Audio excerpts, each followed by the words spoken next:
प्यारे छात्रों, आप सभी का स्वागत है। त्रिकोणमितीय समीकरण के अंतर्गत आज हम चौथे रूप का समीकरण a cos theta plus b sin theta बराबर c रूप वाले समीकरणों को हल करना यहाँ सीखेंगे। ये काफ़ी महत्वपूर्ण प्रश्न होता है, ज़्यादातर परीक्षा में इसके प्रश्न पूछे जाते हैं। हल करना काफ़ी आसान है। इसके हल करने के 3 स्टेप हैं जिनको आप ध्यान से देखिएगा और कुछ उदाहरण आपको और साथ ही साथ प्रश्नावली के प्रश्न भी यहाँ बताए जाएंगे, तो आप वीडियो में शुरू से अंत तक जुड़े रहिए। ठीक है, तो चलिए देखते हैं। a cos theta plus b sin theta बराबर c रूप वाले समीकरणों में हम सबसे पहला काम करते हैं, दोनों पक्षों में जो भी cos थीटा का गुणांक होगा उसका वर्ग लेना है और sin थीटा के गुणांक का भी वर्ग लेना है और दोनों को जोड़ते हुए उसका वर्गमूल लेंगे। अर्थात root of a square plus b square से हमको भाग देना होता है। भाग देने के बाद हम समीकरण को cos theta plus minus alpha या sine theta plus minus alpha के रूप में बदलेंगे। ठीक है, cos theta plus minus alpha या sine theta plus minus alpha के रूप में बदल लेंगे। उसके बाद cos थीटा बराबर cos अल्फ़ा या साइन थीटा बराबर साइन अल्फ़ा के लिए जो व्यापक समीकरण चार्ट में दिया गया है, व्यापक हल, उस हल का प्रयोग करते हुए फिर आगे बढ़ेंगे।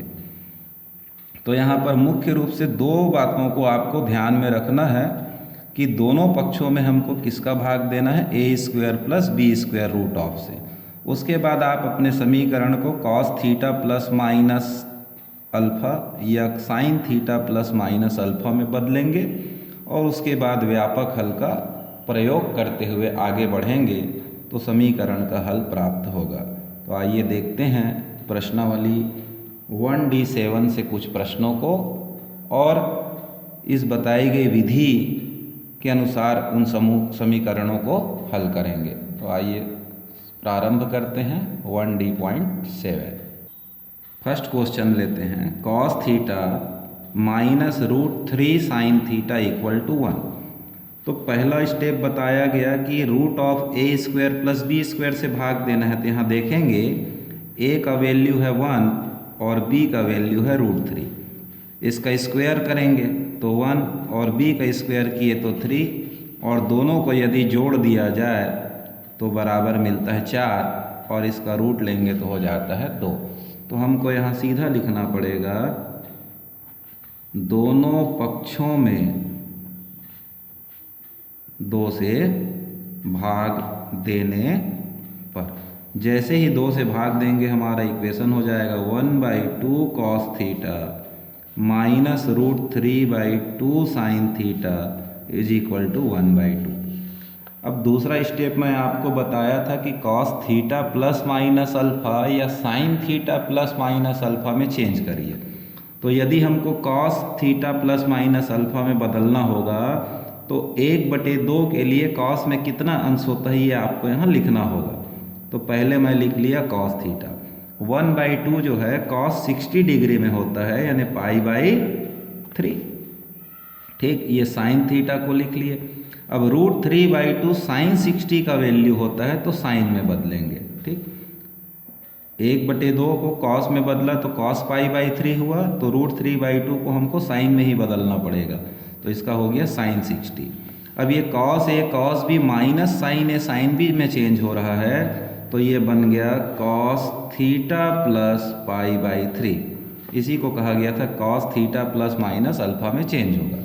अब चूंकि इधर हमने पूरा cos में बदल लिया है तो 1/2 के लिए राइट हैंड साइड में क्या लिखेंगे, cos π/3।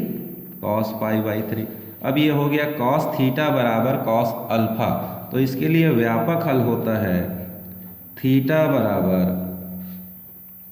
2n pi plus minus alpha.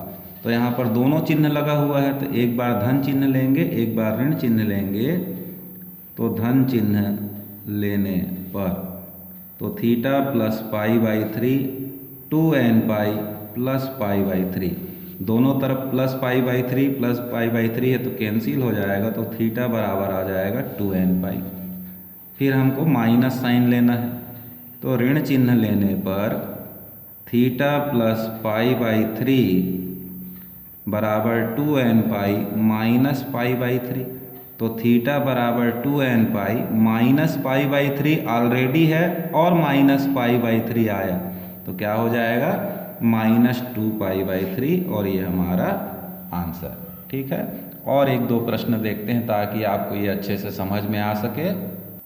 Question number 5 लेते हैं, cos theta plus √3 sine theta बराबर √3। ठीक, तो देखेंगे यहाँ a का वैल्यू 1 है और b का वैल्यू √3 है, सेम पिछले प्रश्न जैसा। तो वर्गमूल 3 का वर्ग हुआ 3 और 1 का हुआ 1, यानी 4, और 4 का वर्गमूल हो जाएगा 2। तो 2 से भाग देने पर तो दोनों पक्षों में 2 से भाग देने पर 1/2 cos theta plus √3/2 sine theta बराबर √3/2 हो जाएगा। अब इसको हम कॉस में बदलेंगे तो कॉस a धन b या कॉस a ऋण b में चेंज होगा। तो कॉस थीटा 1/2 यानी cos 60 degree pi by 3, sine theta और √3/2 का साइन पाई बाई 3। तो इधर दिख रहा है कि कॉस a धन b या कॉस a ऋण b में ये बदलेगा, तो राइट हैंड साइड को भी कॉस के फॉर्म में लिखेंगे, तो कॉस पाई बाई 6 होगा। कॉस 30 अंश का मान होता है √3/2। अब इधर cos a cos b plus sine a sine b बराबर हो जाएगा कॉस a माइनस b, बराबर हुआ कॉस पाई बाई 6। अब कॉस थीटा बराबर कॉस अल्फा, तो थीटा बराबर फार्मूला लगेगा 2n pi plus minus pi by 6। अब यहाँ धन ऋण दोनों चिन्ह हैं, तो एक बार धन चिन्ह लीजिए, एक बार ऋण चिन्ह। तो ये हो जाएगा धन चिन्ह लेने पर थीटा माइनस पाई बाई 3 बराबर 2n pi plus pi by 6। तो थीटा बराबर 2n pi plus pi by 6 plus pi by 3, तो 2n पाई। अब पाई बाई 6 मतलब 30 डिग्री और पाई बाई 3 मतलब 60 डिग्री, तो 60 और 30 90, 90 यानी हम लिख देंगे पाई बाई 2। ठीक, फिर लेंगे ऋण चिन्ह लेने पर तो थीटा माइनस पाई बाई 3 बराबर 2n pi minus pi by 6। तो theta is equal to 2n pi minus pi by 6 plus pi by 3। Pi by 3 mean 60 degree और पाई बाई 6 मतलब 30 अंश, तो 60 में 30 गया 30 बचेगा, तो धन 30 बचेगा तो उसको पाई बाई 6 लिख लेंगे। इस प्रकार से ये हमारा आंसर निकलता है। तो काफ़ी सरल है ये प्रश्न। आप और देखिए एक दो प्रश्न। क्वेश्चन नंबर 18 लेते हैं, 1 प्लस कॉट थीटा बराबर कोसेक थीटा। तो जो स्वरूप बताया गया था उसमें a cos theta plus b sine theta होना चाहिए, पर ऐसा यहाँ है नहीं, तो इसको हमको बदलना पड़ेगा। 1 धन कॉस थीटा बटे साइन थीटा लिखेंगे और कोसेक थीटा को 1 बटे साइन थीटा लिखेंगे। पूरे समीकरण में साइन थीटा का गुणा होगा तो ये आ जाएगा साइन थीटा धन कॉस थीटा बराबर 1।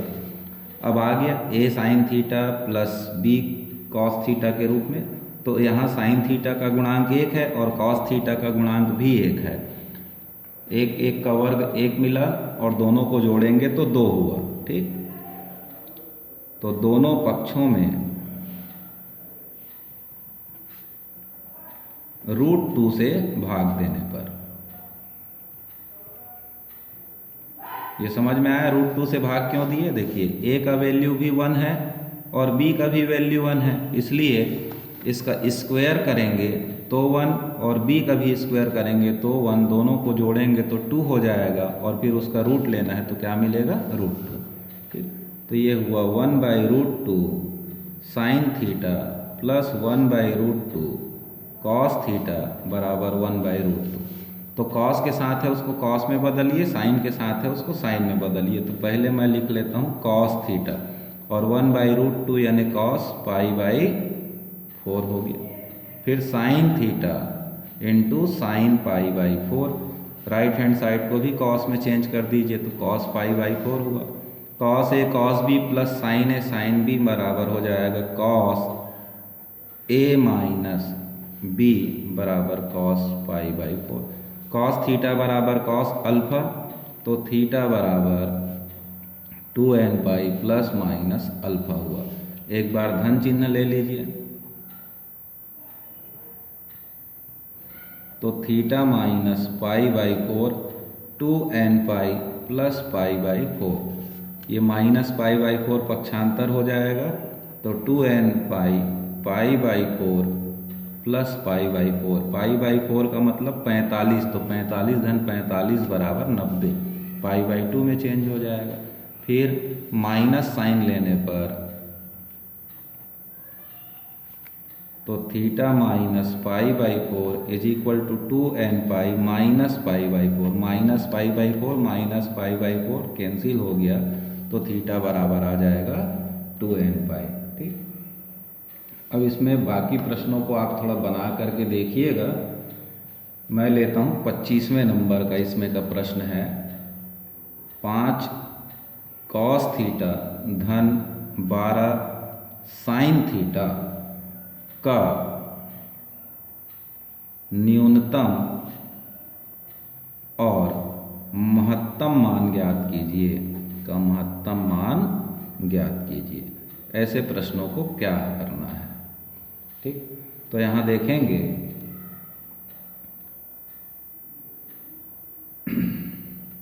ए का जो मान है वो 5 है और बी का मान है 12, इसलिए root of a² plus b² ले लीजिए। तो 5 का वर्ग धन 12 का वर्ग लीजिए, तो 12 12 में 144, 5 पंचे 25, तो हो गया 169 बराबर आया 13।